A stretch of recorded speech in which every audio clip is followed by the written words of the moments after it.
اللهم صل وسلم وبارك عليه وعلى آله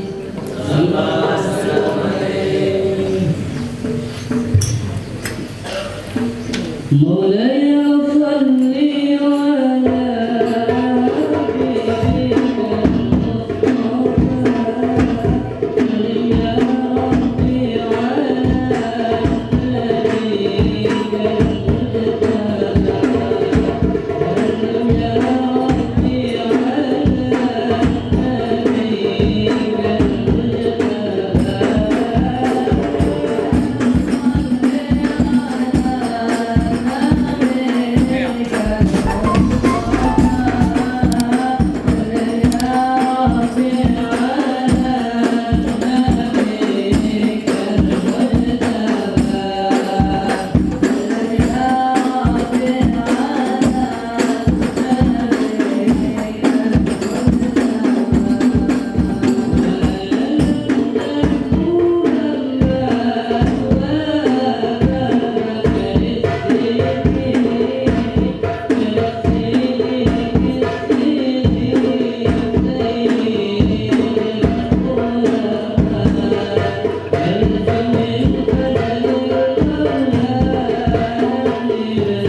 Bismillahirrahmanirrahim.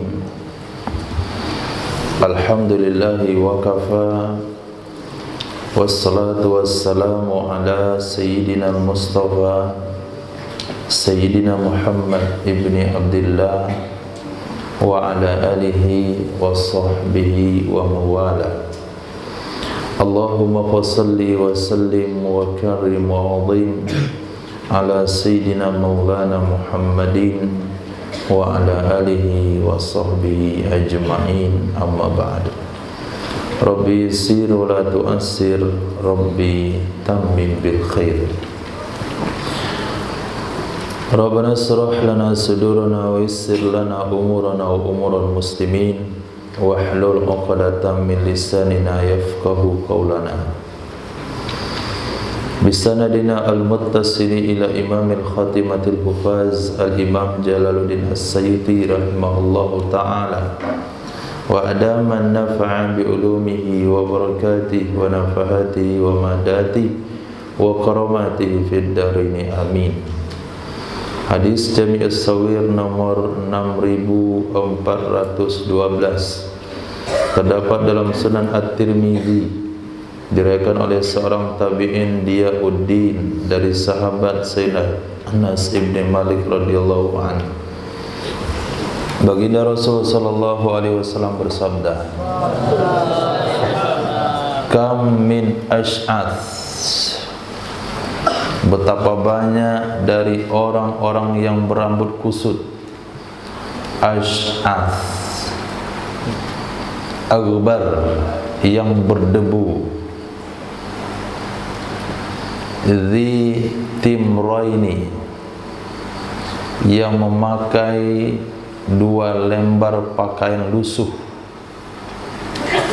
Timraini, 2 lembar pakaian lusuh. La yu'bahu, tidak dipedulikan. Tidak dipedulikan lahu, baginya seseorang.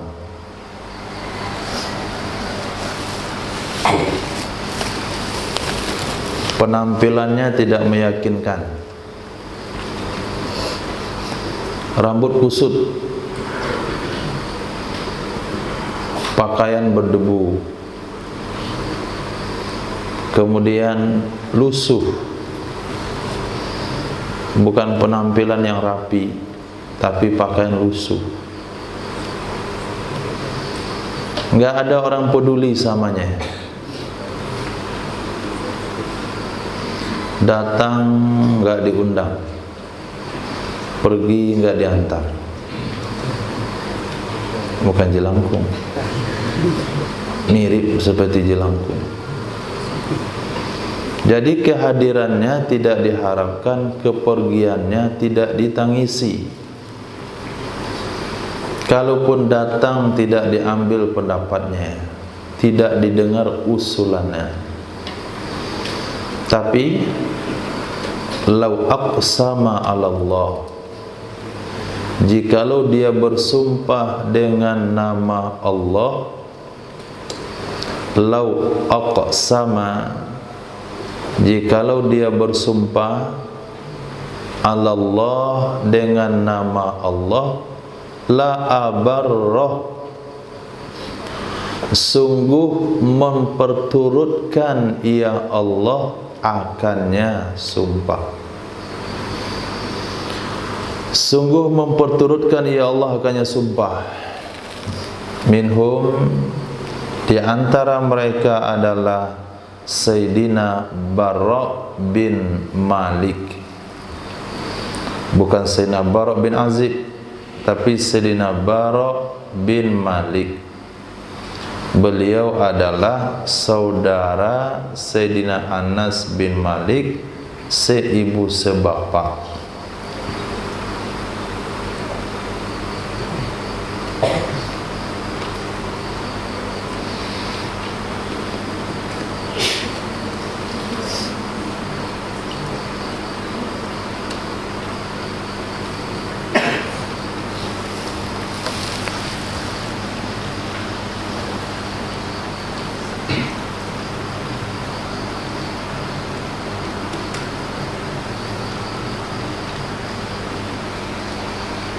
Nah,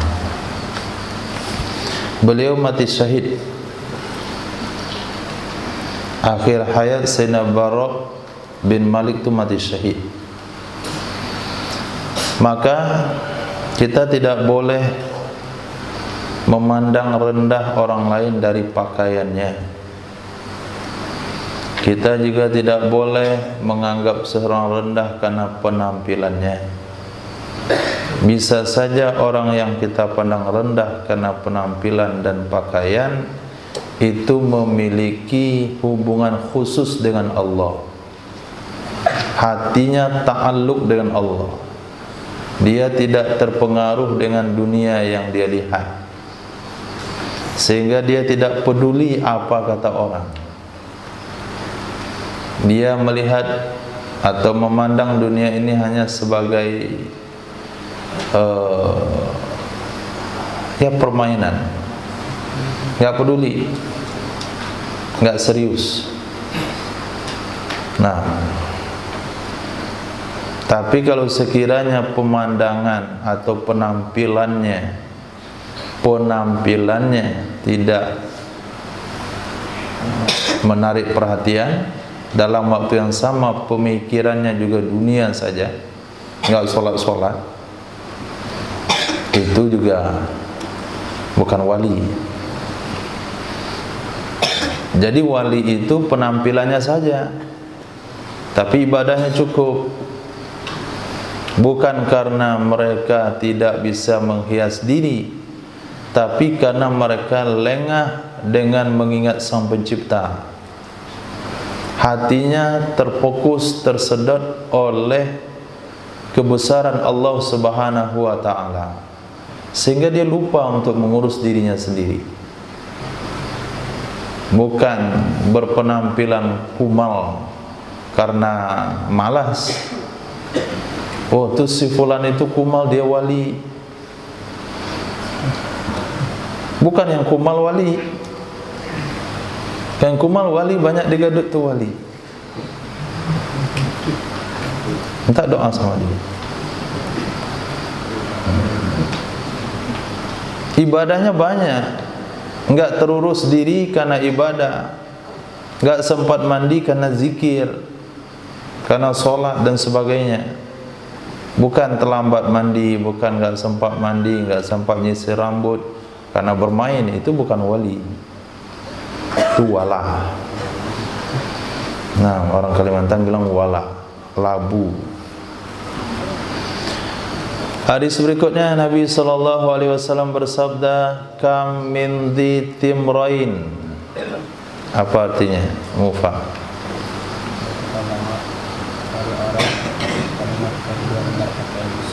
La yu'bahu lahu, lau aqsama ala Allah la abarrah. Nah, mic-nya mana? Nanti disiapkan mic. Kam min dhi timrain, berapa banyak dari orang yang memakai pakaian yang lusuh, yang memakai sepasang pakaian lusuh, la yu'bahu lahu, tidak dipedulikan baginya, lau aqsama 'ala Allah la abarra, jikalau dia bersumpah dengan nama Allah, sungguh Allah akan memperturutkannya. Minhum, di antara mereka adalah Sayyidina Ammar bin Yasir. Sayyidina Ammar bin Yasir, beliau hidup sebatang kara. Ibu bapaknya syahid di awal-awal Islam. Kemudian beliau hidup sendiri.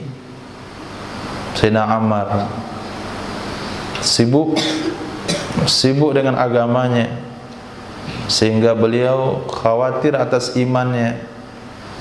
Asbab mengatakan kalimat syirik, beliau dibebaskan. Akhirnya beliau menangis dan turun ayat, illa man ukriha wa qalbuhu mutmainnun bil iman. Sayyidina Ammar bin Yasir itu diantara orang yang memakai sepasang pakaian lusuh, tidak ada yang mempedulikannya, karena anak daripada hamba sahaya. Kalau bersumpahlah beliau dengan nama Allah, Allah akan memperturutkannya.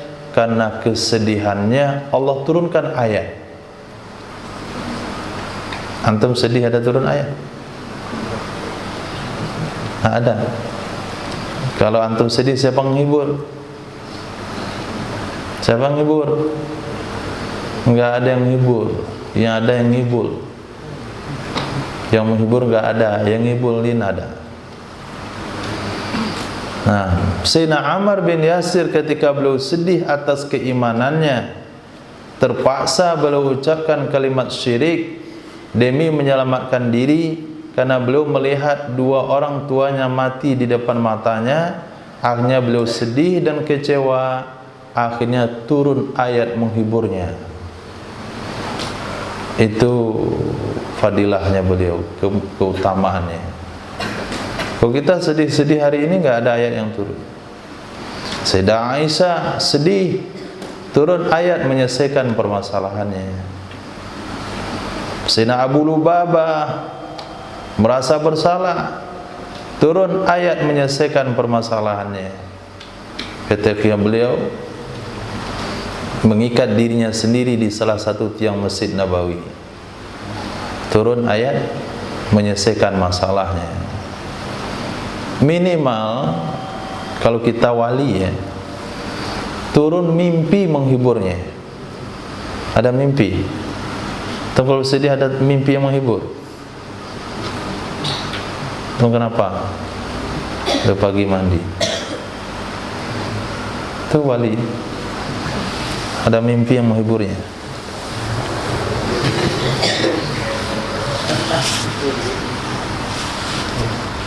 Hadis berikutnya Nabi SAW bersabda, berapa banyak sekali. Itu maknanya berapa banyak. Terjemahan Arabnya berapa banyak, betapa banyak. Maksudnya banyak sekali.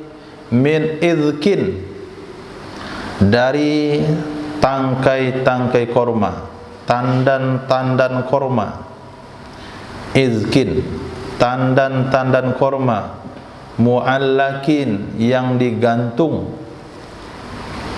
untuk Sayyidina Abi Dahdah fil jannati, di dalam surga. Sayyidina Abi Dahdah, kira-kira apa penyebabnya?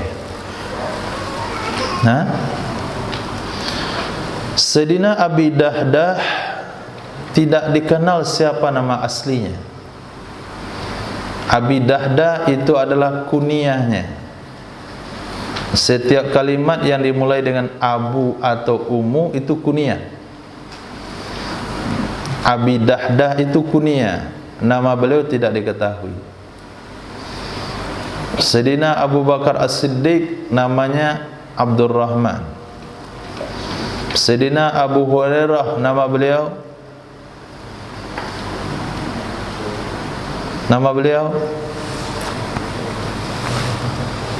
Sayyidina Abu Hurairah. Siapa nama Sayyidina Abu Hurairah?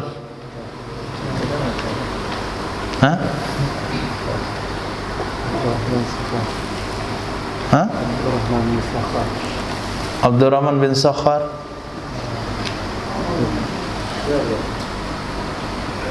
Itu Abu Sufyan bin Sakhar.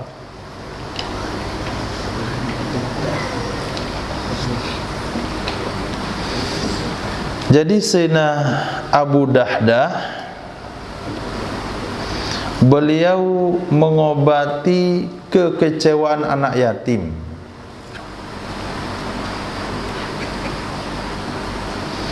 Kekecewaan anak yatim yang menjadi sengketanya Abu Lubabah tentang satu kebun korma. Maka anak yatim itu menangis.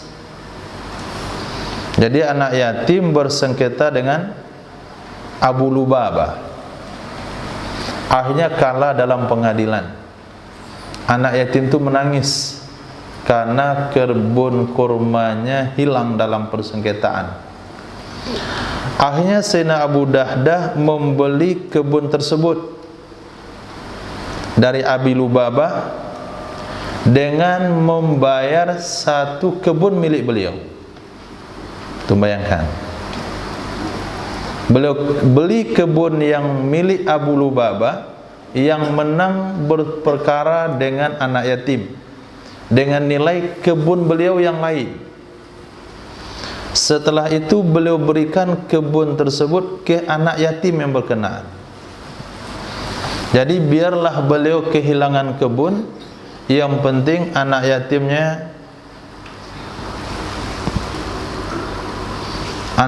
tersebut tidak lagi menangis. Akhirnya Nabi bersabda, banyak sekali tandan-tandan kurma yang sudah digantung-gantungkan dalam surga untuk menyambut kedatangan Sayyidina Abi Dahdah, karena pengorbanan beliau di dunia memberikan kebun kurmanya untuk mengambil kebun kurma seorang anak yatim. Ini termasuk bahagian hadis al-jaza min jinsil amal. Balasan yang akan didapat sesuai dengan amal yang kita lakukan. Disodakohkan kurma, Allah bayar dengan kurma di surga. Tentu satu biji kurma di surga tidak akan terbayar dengan kebun kurma di dunia ini. Sehingga orang yang memberikan pakaian kepada seseorang, Allah akan berikan pakaian kepadanya. Al-jaza min jinsil amal. Orang yang memberi minum pada hari ini, Allah beri minum di akhirat. Orang yang menutup kekurangan saudaranya, Allah tutup kekurangannya di akhirat. Orang melapangkan kesulitan saudaranya, Allah lapangkan kesulitannya di akhirat. Tapaku daripada pemikiran gak jelas. Ada lagi judul kitab Al-Jaza min Jinsil Amal. Dah kumpulin. Dah banyak sekali judul. Dalam ilmu tafsir, Al-Amsal fil Quran. Al-Amsal fil Quran itu disiapkan sebelum wisuda. Satu karangan satu orang. Al-Amsal fil Quran, perumpamaan-perumpamaan yang ada dalam Quran. Itu kalau antum kuliah, itu tesisnya atau skripsinya Al-Amsal fil Quran. Kemudian dalam bidang hadis, Al-Jaza min Jinsil Amal, itu judulnya. Kemudian cari hadis-hadis yang berbicara tentang dibalas perbuatan dengan dibalas sebuah amal dengan balasan yang sama.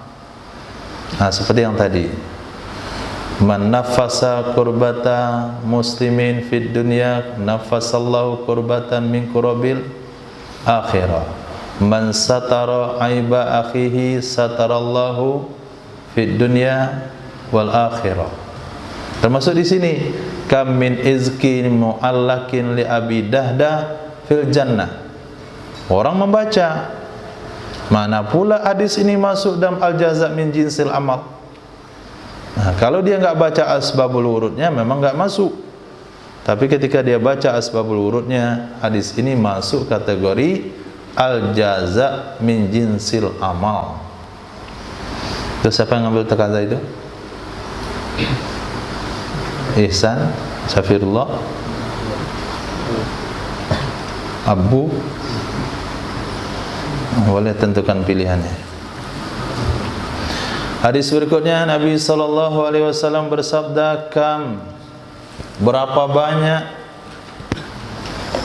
artinya sangat banyak, min jarin dari tetangga,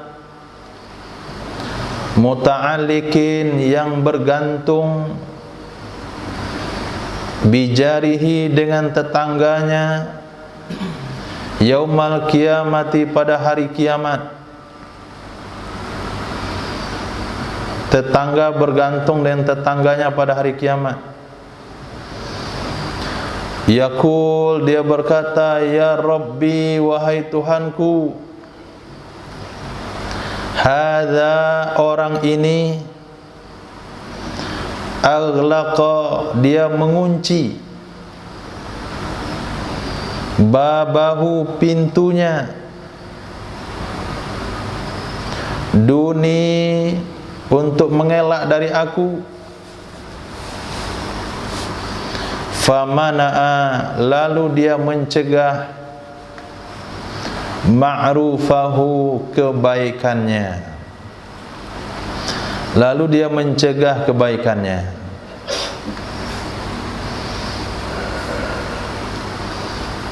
Nampak dari cermin kaca jendela, tetangganya datang, dia bisa prediksi kalau fulan yang datang pasti ngutang beras, kalau fulan ini yang datang ngutang uang, kalau muka ini yang datang pasti minjam barang. Akhirnya dia kunci pintu rumahnya, kemudian dia pura-pura hening, mengheningkan cipta, sehingga orang menganggap dia tidak ada di rumah. Maka tetangga yang seperti itu di akhirat kelak, ketika dia mau masuk surga, tetangganya bergantung di kakinya, bergantung di tangannya, bisa juga bergantung di lehernya. Ya Allah, belum boleh dia masuk surga. Kenapa? Saya tetangganya di dunia. Ketika saya datang dia enggak mau bukain pintu. Ketika saya meminta padahal dia punya kelebihan, dia tidak mau memberi. Nah, apa saja? Alhamdulillah. Nah, Apri, dia telah mengurus keperluan tetangga. Tidak selamat, kita selamat dengan fardu kifayahnya.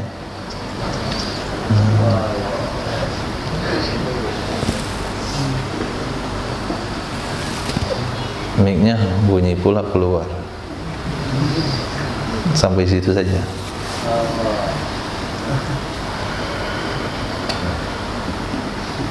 Nah, begitulah hidup dalam bermasyarakat. Nabi bersabda, kalau kamu punya buah-buahan yang dibeli tidak mampu memberi ke tetangga, masukkan ke rumahmu secara tertutup sehingga tidak terlihat oleh anak tetanggamu. Kalau tinggal berdekatan, maka kalau beli durian jangan dibawa ke rumah karena akan merusak hidung tetangga, kecuali dengan membaginya. Kalau tidak bisa dibagi, makan di tempat. Nah, itu karena nggak bisa dibagi, makan di tempat. Akhirnya satu angkot makan durian. Karena nggak sanggup bagi semuanya. Mana caranya itu? 136 biji kali 40.000. Lebih banyak budgetnya daripada jur ulama dan santri hanya untuk makan durian. Ada cara lain. Mana caranya? Beli satu, kemudian dioleskan ke nasi setiap nampan.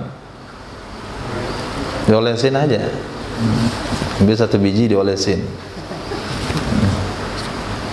untuk menikmati baunya. Nah, jadi banyak hak bertetangga. Mana tetangga? 40 rumah ke arah barat, 40 rumah ke arah utara, selatan dan timur. Jadi 160 rumah sekitar rumah antum, itulah tetangga. Nah, berarti perlu disiapkan 160 bungkus sate. Itu kalau satu dalam rumah itu. Kalau sampai 6 orang. Kalau dia KB, keluarga besar 12 orang.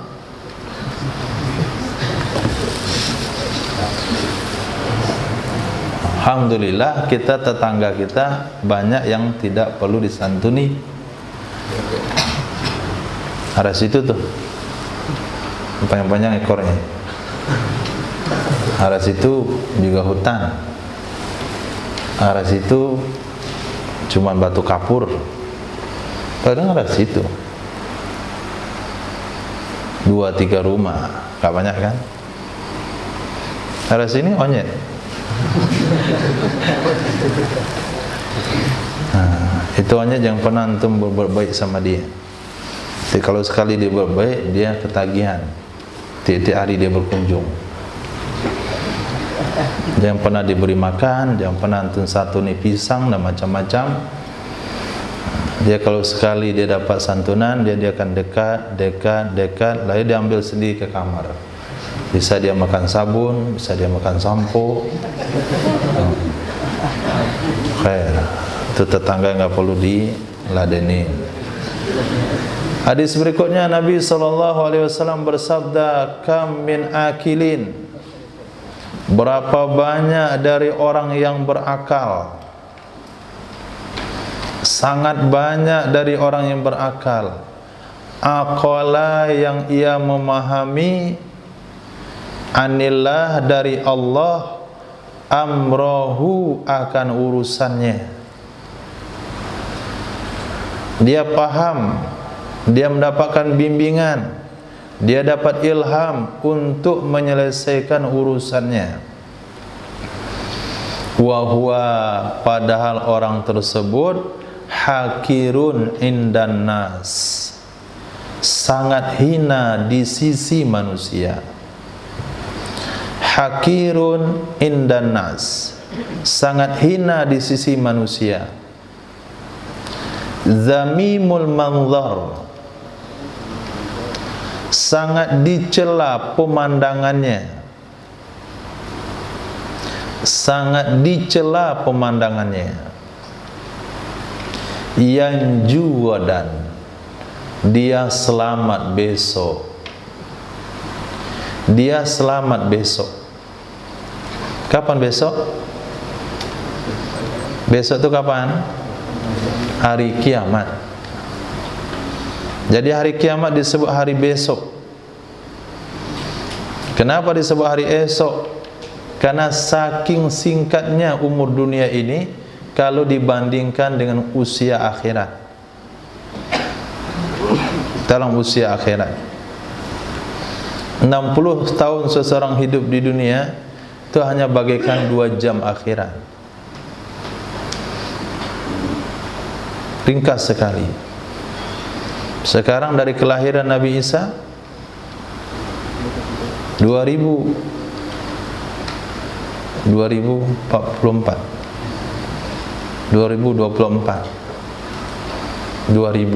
itu baru 2 hari akhirat.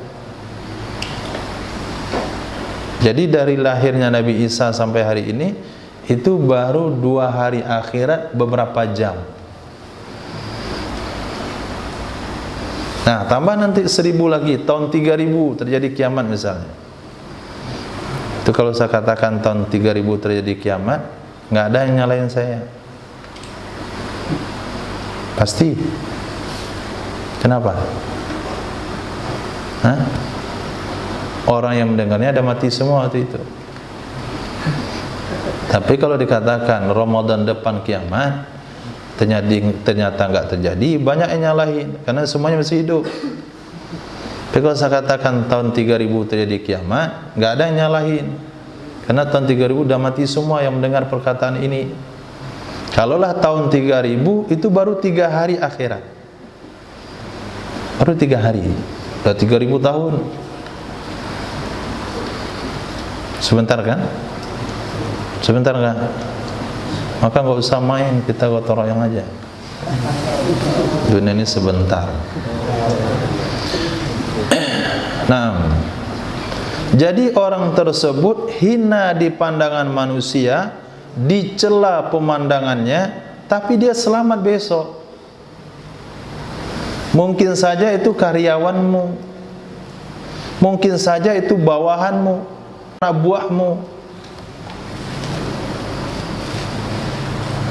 Nah, wa kam min zarifil lisan, Betapa banyak dari orang-orang yang bagus bicaranya, zarif, indah, bagus bahasanya, jamilil manzar, indah pemandangannya, azimis sya'ni, besar kedudukannya, halikun ghadan, binasa besok pada hari kiamat. Jadi banyak juga orang-orang yang pandai bicara, bagus. Kalau dia bicara banyak orang yang merekam. Pemandangan bagus, necis dari satu, dari kaki sampai ujung rambut. Kemudian kedudukannya, datangnya dibukain pintu. Dia naik mobil tuh nggak pernah memegang gagang pintu. Kau naik dibukain, kau turun dibukain. Turun dari mobilnya ada dibentangkan karpet merah. Semua orang ngucapin salam padanya. Nah, sendiko tuan. Tapi besok di hari kiamat dia binasa, hancur, nggak bisa menyelamatkan dirinya. Artinya Nabi mengajarkan kepada kita jangan memandang dari luar. Masih dengan rumus yang sama, jangan menilai orang dari luarnya. Jangan memandang daripada penampilannya. Nah, sorbannya Masya Allah semraut. Jadi sejajar ujung sorbannya dengan sudut matanya. Kalau kita kan yang hidung, dia enggak yang sudut mata.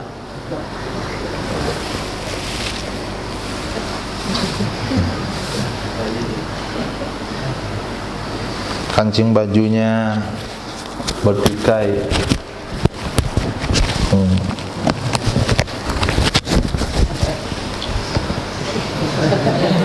Penampilan culun. Masya Allah, Allah, nggak pernah disuruh bayar. Paling nyusun sendal.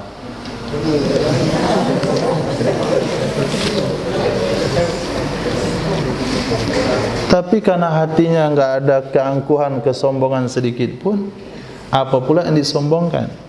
Karena nggak ada potensi yang bisa disombongkan, maka dia akan selamat di akhirat. Sebagaimana Nabi sabdakan akan masuklah pintu itu ahli sorga. Mana? Belum datang. Ahli sorga. Masuk seorang laki-laki, jenggotnya meneteskan air, dia nenteng sendal. Kemudian besok harinya Nabi bersabda akan masuklah pintu itu ahli sorga.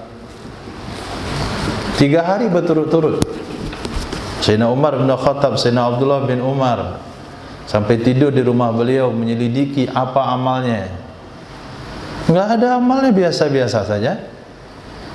Hanya saja waktu dia tertidur, belok kanan Allah, belok kiri astagfirullah. Itu saja amalannya. Zikir sambil tidur.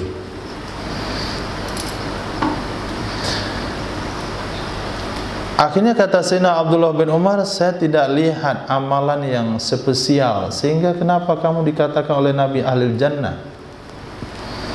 Kata beliau, itulah amalan saya hari-hari, enggak saya tambah, enggak saya kurangi.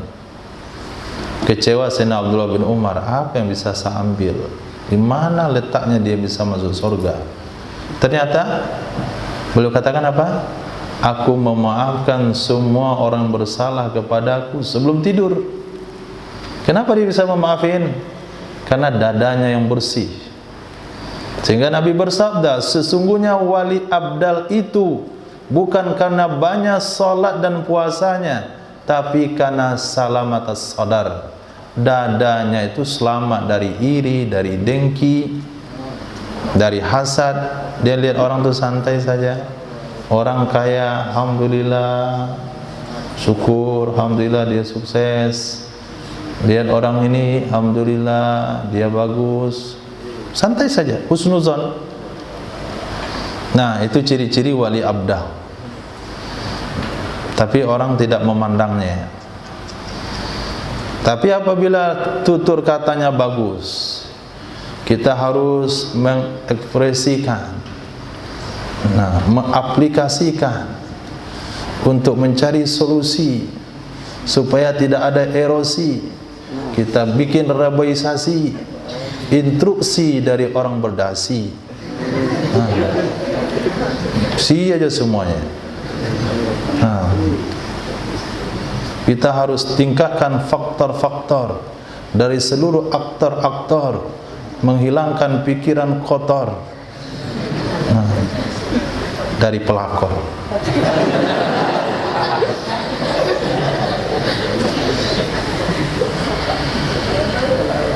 Tampan, bajunya serasi, bagus, ada lambang-lambangnya, tapi di akhirat mampus sih. Kam mimman asabahus silah, betapa banyak dari orang-orang yang mengenai akannya oleh senjata. Kam, banyak sekali. Mimman, dari orang-orang, asabahus silah, mengenai akannya oleh senjata. Mati di jalan Allah, mati di medan perang. Laisa bisyahid, tetapi dia tidak mati syahid. Wala hamid, tidak juga terpuji. Ini masih dengan judul yang sama, jangan memandang dari luar. Nah, ini judul baru lagi. Untuk siapa ini? Nah, jangan memandang dari luar. Nilai manusia dari hatinya. Coba lihat hadis ini. Banyak orang yang mati syahid, tapi Allah enggak nganggap dia mati syahid. Banyak orang yang mati di jalan Allah, tapi matinya tidak terpuji. Kenapa? Karena niat yang salah. Wakam, dan betapa banyak juga mimman, dari orang-orang, qad mata, sungguh dia meninggal dunia, ala firasyih, atas tempat tidurnya, atas tempat tidurnya. Hatfa amfih, hatfa amfih itu tiba ajalnya. Itu mana hatfa amfih, tiba ajalnya. Indallah siddiqun syahidun, dia di sisi Allah orang yang benar dan orang mati syahid. Orang yang benar dan orang mati syahid. Di antaranya adalah Sayyidina Umar ibnu Khattab radhiyallahu an. Di antaranya adalah Sayyidina Khalid bin Walid radhiyallahu an. Betapa beliau menginginkan mati di medan tempur. Beliau menangis di atas tempat tidurnya. Wahai Khalid bin Walid, panglima perang, kamu mati seperti onta tua di kandang. Betapa banyak engkau telah menghabiskan pedang dan mematahkan tombak-tombak di medan perang, tapi engkau sendiri mati di atas ranjang. Nah, ya laitani, karena niat yang sungguh-sungguh seperti itu, beliau dianggap orang yang mati syahid walaupun tidak syahid. Kenapa? Karena tidak mungkin pedang Allah patah di medan tempur. Kalau pedang Allah patah di medan tempur, berarti bukan pedang Allah. Beliau kan sudah digelar dengan Saifullah. Masa Saifullah patahnya di medan tempur? Enggak mungkin pedang Allah mati di jalan Allah. Hanya beliau mati di tempat tidur. Tapi beliau dapat mata syahid. Dan ada juga di zaman Nabi, bila seorang pemuda bersemangat lagi untuk jihad, berada di gardan terdepan, kemudian ketika mati dikatakan, wahai Rasulullah, dia di mana? Nabi bersabda, dia di neraka. Kenapa bisa bersemangat perang begitu tinggi di neraka? Ternyata ketika diselidiki, dia mati dengan bunuh diri. Karena tidak tahan menderita sakit di medan tempur, dia potong urat nadinya dan dia mati. Jadi menilai seseorang tidak bisa dilihat daripada zahirnya. Semangat, Masya Allah, 6 bulan tiap tahun, aktif mencatat, aktif berdiri di depan. Yang mau masuk surga berdiri, yang enggak mau duduk. Orang bisa masuk surga yang berdiri, berdiri aja semua kalau mau masuk surga yang demikian. Dikenal, Masya Allah, ini orang-orang tua, orang-orang lama, perjuangannya Masya Allah. Belum tentu kalau niat salah.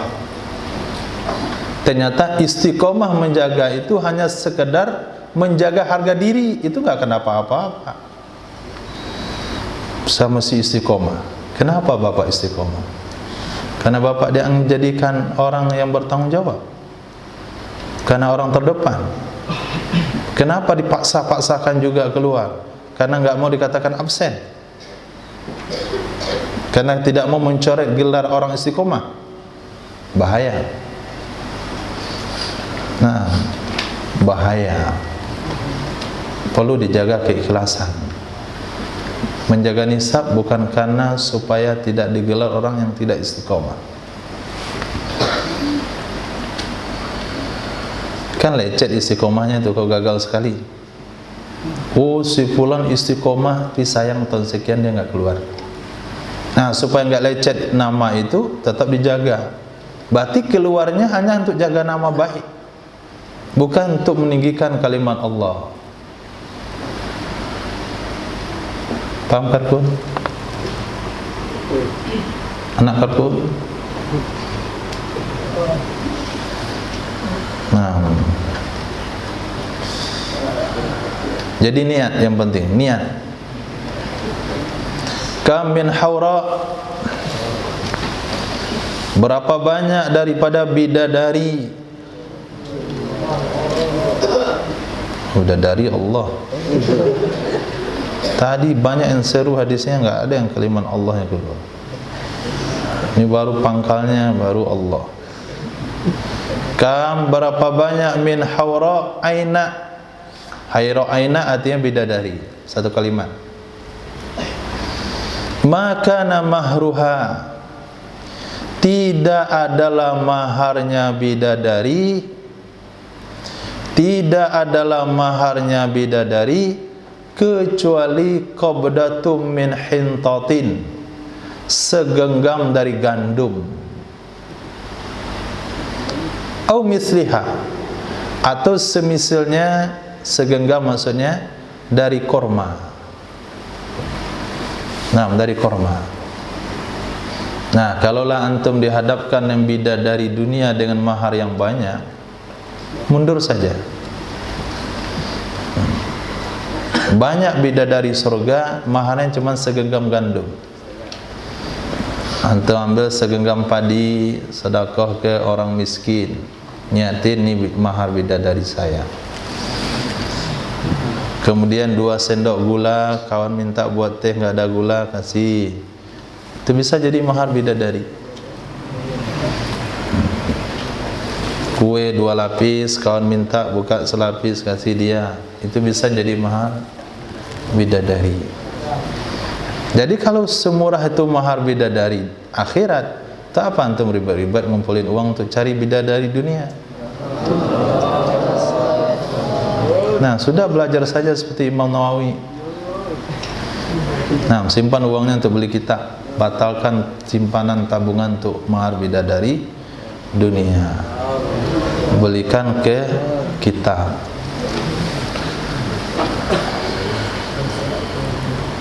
Siap galang?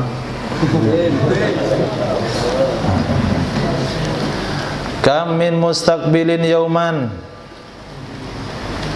berapa banyak dari orang yang bersiap-siap pada suatu hari.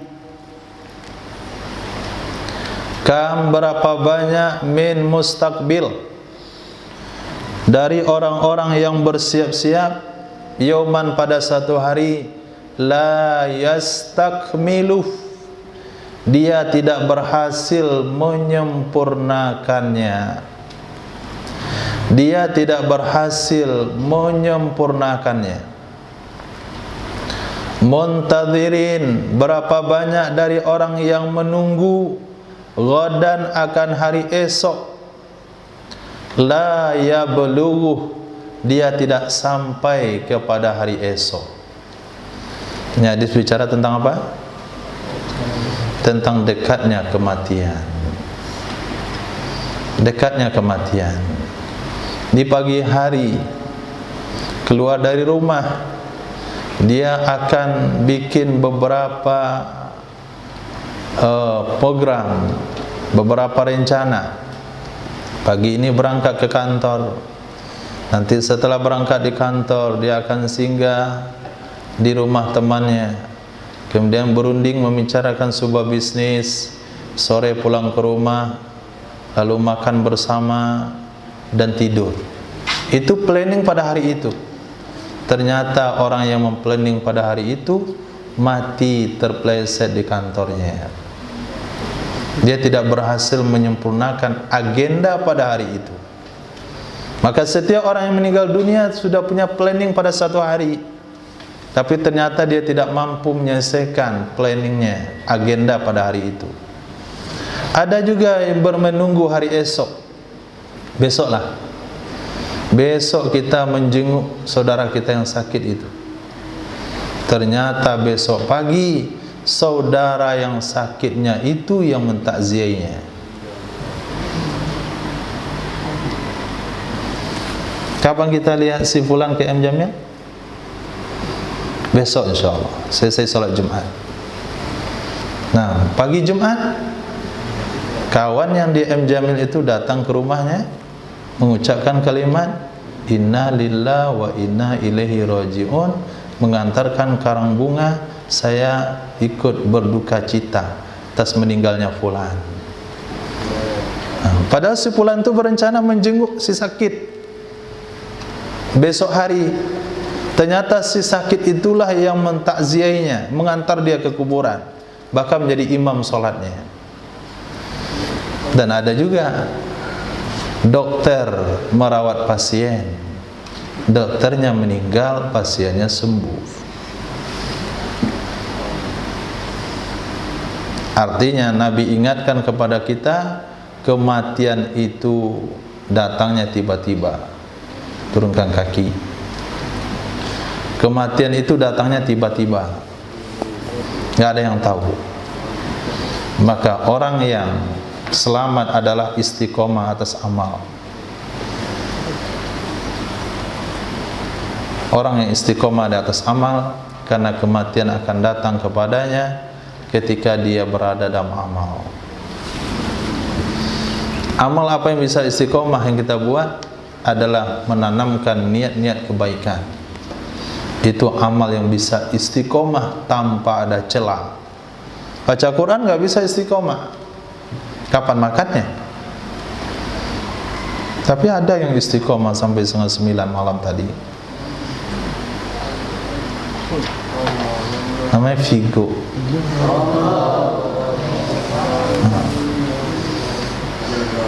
Nanti kita lihat percobaan kedua. Kalaulah sampai jam 10, kita mulai besoknya jam 4 pagi, jam 3, jam 3 malam. Oh, percobaan kedua sampainya jam 12 malam. Kita mulai jam 12 malam sebelumnya. Itu solusinya.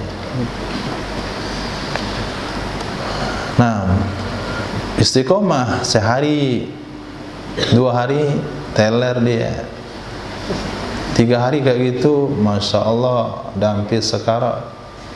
Hari keempat dibungkus. Kenapa? Mati gara-gara baca Quran. Gak bisa istiqomah. Yang bisa istiqomah adalah niat-niat kebaikan. Maka jangan pernah ada niat-niat dalam hati kecuali hal-hal baik, sehingga ketika meninggal kita berada dalam niat-niat yang baik. Ini pas kematian datang kepada dia, pas niat mau buat suatu dosa.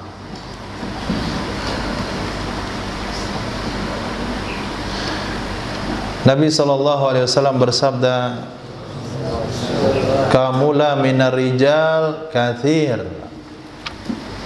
Yang sempurna dari kalangan laki-laki itu banyak sekali. Kamula yang sempurna minar rijal dari kalangan laki-laki kathirun banyak sekali. Di antaranya adalah 124.000 para nabi dan rasul. Itu semuanya orang sempurna. Belum lagi terhitung 12.000 sahabat. 12.000 berapa sahabat? 124.000 juga. Itu kayaknya jumlah dipas-pasin deh. Kira-kira gitu. Jadi 124.000 para nabi dan rasul, 124.000 sahabat, dan banyak juga di kalangan tabi'in, banyak juga di kalangan tabi'in. Jadi kalau laki-laki yang sempurna itu enggak terhitung. Walam yakmul minan nisa, dan tidak sempurna dari wanita, tidak ada yang sempurna dari wanita kecuali Sayyidah Asiyah, istri Fir'aun. Itu istri zahirnya, bukan istri batinnya. Kalau secara batin, Sayyidah Asiyah tidak pernah dijima oleh Fir'aun. Setiap kali dia menjima dengan Sayyidah Asiyah, Allah ganti dengan jin. Dikira Sayyidah Asiyah atau jin. Jadi Sayyidah Asiyah itu akan menikah nanti dengan Sayyidina Rasul. Kata orang Jaulah, yang ikut Jaulah dapat undangan pernikahan. Itu kata orang Jaulah, saya nggak tahu dalilnya. Tanya sama mereka, tuh. Tanya sama Ihsan. Badalilnya itu. Fadilah makmur Jaulah adalah mendapatkan undangan walimah Rasul dan Sayyidah Asiyah. Mana dalilnya Kun? Hah?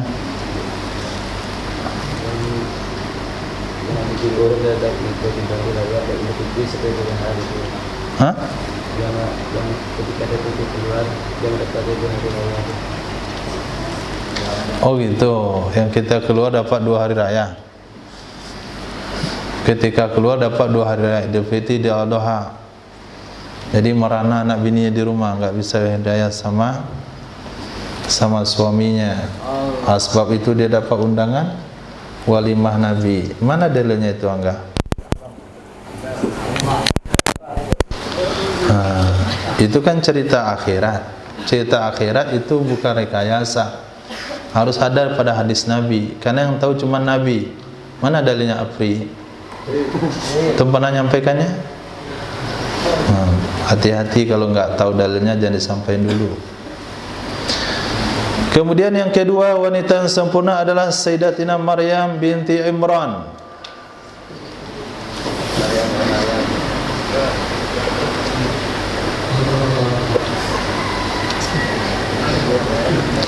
Wa inna fadla Aisyah, sesungguhnya kelebihan Sayyidatina Aisyah ala nisa'i, atas para wanita, kafadlis sarid, sama dengan kelebihan bubur sarid, ala sairit ta'am, atas seluruh makanan lainnya. Sarid itu adalah sejenis bubur, bahan bakunya tepung gandum, kemudian dicampur dengan air, lalu ditabur daging. Itu sarid. Kalau dibawa ke Indonesia, dekat-dekatnya bubur daging. Tapi kita tepung nasi, itu nasi lembek. Ini di tepung gandum. Itu makanan yang paling disukai oleh Sayyidina Rasul. Pasti makanan itu lebih unggul dari makanan yang lain. Jadi sarid itu mengalahkan makanan-makanan yang lain. Nah, begitulah Sayyidah Aisyah dibandingkan wanita-wanita yang lain. Terakhir, kun fid dunya ka'annaka gharib. Jadilah kamu di dunia seolah-olah orang merantau, au abiru sabil, atau orang yang melintasi jalan, seorang musafir yang melewati jalan. Perantau itu tidak akan membuat rumah di perantauannya, kecuali kalau dia nggak niat pulang lagi. Kalau dia nggak niat pulang lagi, itu bukan merantau namanya. Itu namanya hijrah. Orang yang merantau pasti menggunakan harta bendanya di perantauan seminimal mungkin, menyewa rumah semurah mungkin, membeli kendaraan sesederhana mungkin, supaya dia bikin rumah lebih besar di kampungnya. Uang semuanya dikirim ke kampung. Kerja TKI di Arab Saudi, bikin rumah di Arab Saudi, beli tanah? Tidak, nyewa. Itu apa? Uang yang didapat kemana ditaruh? Dikirim ke kampung, disitulah dia bikin rumah besar, punya kendaraan mewah, beli tanah, beli kebun dan sebagainya. Harapannya apa? Ketika pulang di usia tua, dia punya kekayaan di kampung. Hiduplah seperti itu di dunia. Artinya apa yang didapat di dunia dimanfaatkan untuk dunia seminimalnya. Kemudian sisanya di mana? Kirim ke akhirat.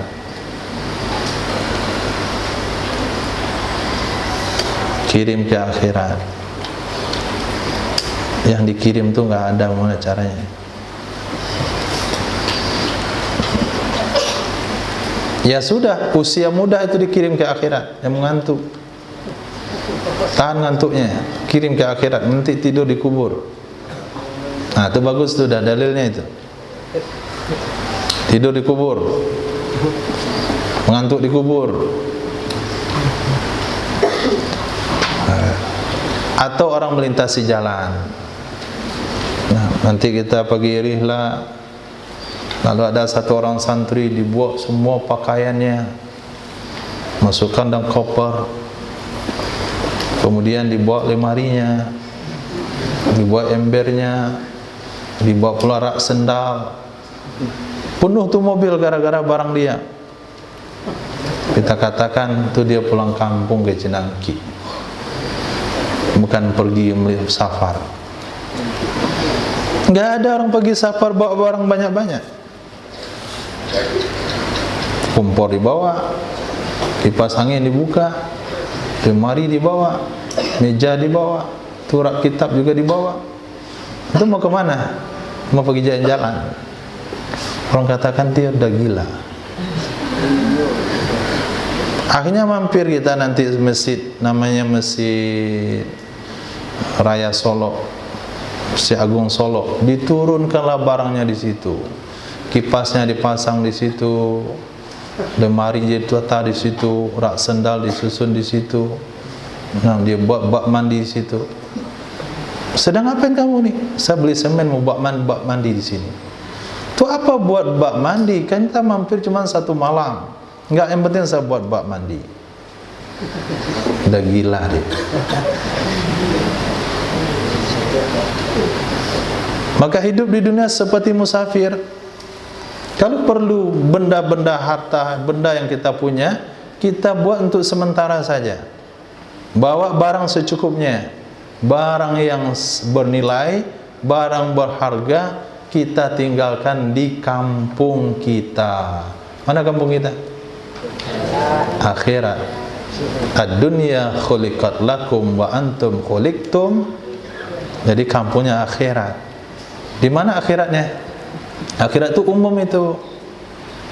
Mana kampung antum? Pariaman. Pariaman Lawe.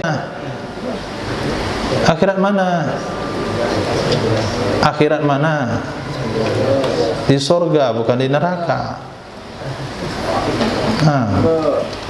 Karena bapak kita Nabi Adam alaihissalam itu diciptakan di surga, dibesarkan di surga, kawin di surga, ke dunia hanya untuk merantau sementara. Maka jangan sampai barang-barang berharga tinggal di dunia, sementara kita pulang ke akhirat barangnya tinggal di dunia, nanti pulang nggak bisa jemput lagi. Kalaupun diizinkan menjemput, nggak ada orang yang mau ketemu sama antum. Nggak ada orang mau ketemu. Semua orang akan lari dari antum kalau antum pulang ke dunia ini. Assalamualaikum Pak, siapa kamu? Anak bapak. Oh, hantu. Pasti bilang hantu. So minta uang saya dikirim ke akhirat, nggak bisa. Kalau antum dari akhirat sempat pergi ke dunia, satu orang pun tidak mau bertemu, karena dimasukkan kategori hantu. Cukup insya Allah.